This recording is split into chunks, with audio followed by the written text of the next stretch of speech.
राधे राधे। नमस्कार बहनों, स्वागत है आपका हमारे चैनल पारंपरिक कथा में।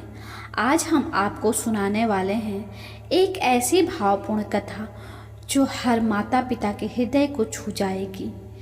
यह कथा हमें दिखाती है कि एक माँ अपने बच्चों के लिए किस प्रकार समर्पित हो सकती है। अपने पुत्र की लंबी उम्र, खुशहाली और सुरक्षित भविष्य की कामना के लिए यह व्रत करती है। बहनों, सोचिए, अगर कोई माँ पूरी तरह से निर्जला उपवास रखती है, न अन्न न जल ग्रहण करती है, केवल अपने बच्चों की भलाई और उसकी खुशियों के लिए हर कठिनाई सहती है। यह सिर्फ त्याग नहीं, यह माँ का अटूट प्रेम और निस्वार्थ समर्पण है। अगर आप भी यह अद्भुत और भावात्मक कथा सुनना चाहते हैं और जानना चाहते हैं कि माँ का प्यार कितनी ताकतवर होता है, तो अभी हमारे चैनल को सब्सक्राइब करें और हमारे बेल आइकन को दबाएं ताकि आपको हर नई कथा सबसे पहले आप तक पहुंच सके। बहनों, मैं भी 2 बच्चों की माँ हूँ और मैं कैसे भी करके समय निकाल के और मैं आपके लिए कथा बनाती हूँ। तो बहनों, प्लीज़ हमारे चैनल को सब्सक्राइब ज़रूर करें। और हाँ बहनों, अपनी भावनाएं हमारे साथ साझा करना मत भूलिएगा।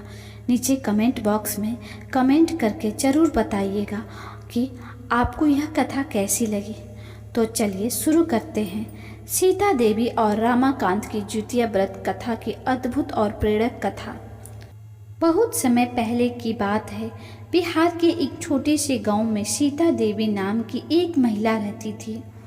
उसका एक प्यारा पुत्र रमाकांत, जो उसकी आंखों का तारा और जीवन का सबसे बड़ा सुख था। सीता देवी हर साल द्वितीय व्रत करती थी, लेकिन इस बार उसने ठान लिया कि वो निर्जला उपवास करेगी, यानी पूरी तरह से अन्न और जल का त्याग करके केवल अपने बेटे की खुशी के लिए और लंबी उम्र के लिए वह भक्ति करेगी। व्रत से पहले सीता देवी पूरे घर की सफाई करती है, मिट्टी की बनी जितिया माता की प्रतिमा को सजाती है और पूजा स्थल तैयार करती है। वह सोचती है कि इस बार मेरा पुत्र सिर्फ सुरक्षित और स्वस्थ नहीं, बल्कि जीवन में हर संकट से मजबूत हो। व्रत का दिन शुरू हुआ।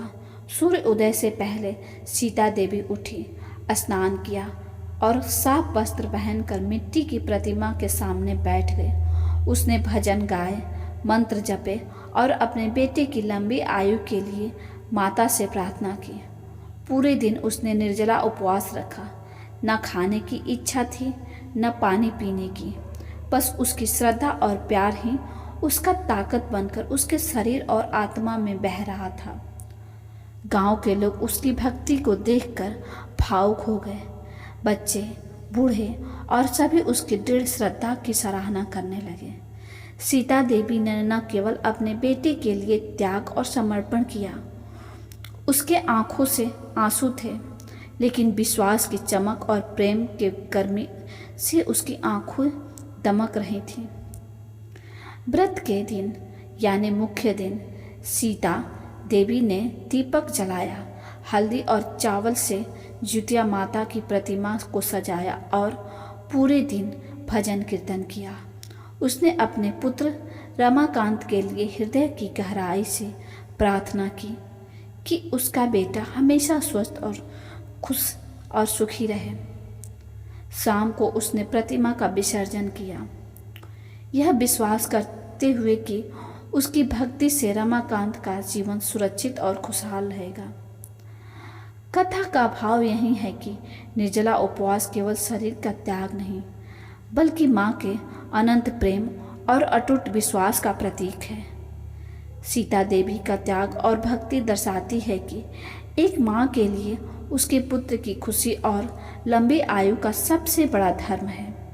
इस प्रकार हर साल गांव में माताएं अपने पुत्रों की लंबी उम्र के लिए द्वितीय व्रत करती हैं और निर्जला उपवास का महत्व यही है कि श्रद्धा और प्रेम की शक्ति से सब संभव है। तो कैसी लगी हमारी यह कथा? बहनों, प्लीज़ हमारे चैनल को सब्सक्राइब ना करना भूलिएगा। प्लीज़ हमारे चैनल को